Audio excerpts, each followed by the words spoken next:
Hello everyone and welcome. In this video I'm going to show you 20 of the best things that you can do on the Pembrokeshire coast. So in this video I've got amazing beaches, dramatic coastal scenery, picture perfect harbours, coastal towns and even the smallest city in Britain. And speaking of Britain's smallest city, let's start right there with St David's. So there are a few things that I want to highlight within St David's, but let's start with this absolute icon, which is St David's Cathedral. So this dates back to the 12th century and is actually the reason that St David's is considered to be a city. It really is one of the most beautiful cathedrals I've seen. On your walk through the city, make sure to get this incredible view overlooking the cathedral from above and its next door neighbour, which you can see here.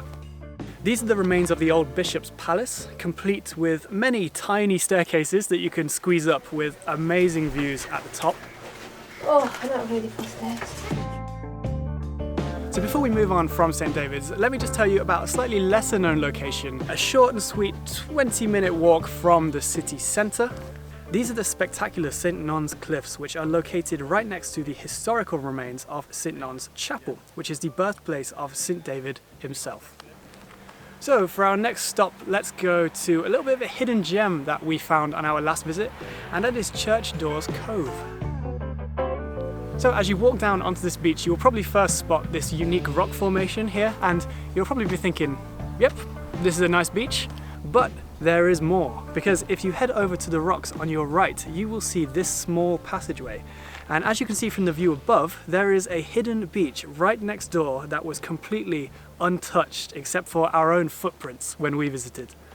There is a small scramble to get through this passageway, but when I visited I was with my granddad, and if he can do it, I'm sure you can.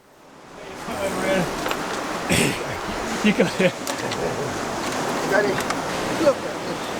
Beautiful. Our own little beach. What more do you want? You do have to go at low tide because the first time we tried to get through it looked a little bit like this, and I got very wet because of it.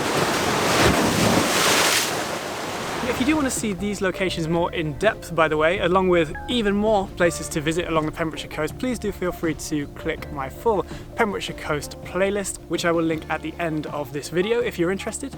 And keeping up with the theme of dramatic coastal scenery, my next location is possibly the most dramatic of them all, the Green Bridge of Wales.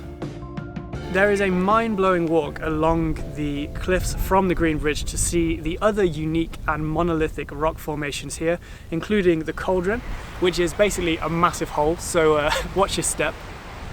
And also the Elegug stacks, named after the Elegugs, which is what the local people call the birds that nest here at certain times of the year. It's an incredible sight to see, and it just adds even more to this coastline. So now we're moving on to our next location, but this one is actually only a 10-minute drive up the coast from the Green Bridge. So imagine this, you're having a relaxing walk down to the beach when suddenly you see this built into the side of the cliff. It was mostly built in the 13th century, but some of it could even date back to the 6th century, and it's just such a unique sight to see. Hey, sing something. And for a more adventurous view, make sure to climb down a little bit further over these rocks for a great view down the coastline and these very interesting rock formations, which are home to some great photo opportunities.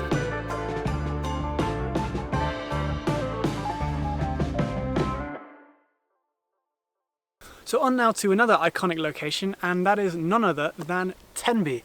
Now there is so much to see and do here that I unfortunately won't be able to cover it all in this video without it being way too long. But I do have a full video guide for absolutely everything that you can do in this beautiful harbour town. So if you want to watch after this one, it will be linked at the end of this video and down in the description. But there are a few highlights that I will discuss now. There are more beautiful beaches than you could ever desire in this small town. My favourite is this, which you'll recognise from this epic landmark of St Catherine's Fort that you can explore if you like. You can also get lost in the picturesque town streets. You can climb up this hill to see the remains of Tenby's small castle. So this is Tenby Castle, Ellie. Massive. Very impressive castle. I think we should be careful not to get lost in it. But my personal favourite thing to do in Tenby is this, which is a boat trip to Caldey Island. So this is a small monastic island around 1 mile off the coast of Tenby. It has a history of over 1,500 years, but now it is home to a population of around 40 monks who make some lovely chocolate and perfume that you can even buy in the shop when you're there. It really was one of the most peaceful places that I have ever visited. As soon as the noise of the boat that dropped us off faded out, I instantly just felt so relaxed. I don't like that. What are you doing? What is he doing? It's just itching his neck. It's going to scratch. So, as I'm sure you know, Wales is home to some beautiful beaches, and it just so happens that one of the most iconic of them all is located right here on the Pembrokeshire coast. This is Barafundle Bay, a little slice of the Caribbean in Wales. Obviously, if it's not raining. It comes complete with golden sand and clear water. It's only accessible from the car park at Stackpole Quay via this beautiful clifftop walk, which in my opinion perfectly summarises the coastlines of this part of Wales. So now let's head back up to the north side of the Pembrokeshire coast to possibly the windiest place I've ever been, and that is Strumble Head. That hairband's really doing a lot. I know. I mean, it's there just for aesthetics, not to do anything. But And I must say, you do look very aesthetic right now. thank you. The views here are incredible, and this is added to even more by this lighthouse off in the distance. You just feel so far away from anything here. It's like being in your own little world. So for my next stop of this video, this is somewhere that we stumbled across actually completely by accident on our way to St David's, but we are so happy we did because this was great. This is Solva, a peaceful village and harbour that is a perfect place to relax. We decided to have a stroll as far as we could go until the tide came in and stopped us going any further, but on the way we passed these extremely well preserved remains of these old lime kilns, as well as more beautiful views than we could ever ask for.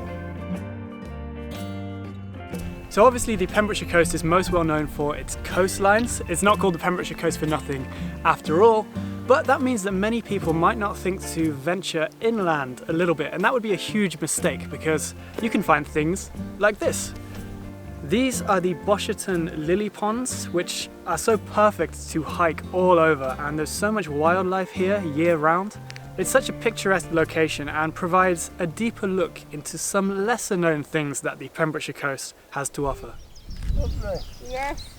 Lovely, isn't it? Now we are getting towards the end of the video, but I have one more location for you, and this one is kind of the ultimate summary of everything so far, I suppose. Some people may not know that the Pembrokeshire coast is home to an ultimate 186-mile long path that takes you all over the coastlines of the Pembrokeshire coast. I personally have never walked this entire thing because it is insanely massive, but I think one day I might have to. But I have walked many sections of it on their own, and from what I've seen, it looks beautiful. I think it's just good to know that wherever you are on the Pembrokeshire coast, there is always a coastal footpath that you can take. And so that summarises the video. I really hope you enjoyed it. Please do subscribe if you did, and feel free to watch more from Wales or all over really. We're travelling around pretty much everywhere. I mean, we're filming this right now at this beautiful reservoir in Cyprus, of all places. So yeah, thank you for watching the video, and I'll see you in the next one. Goodbye.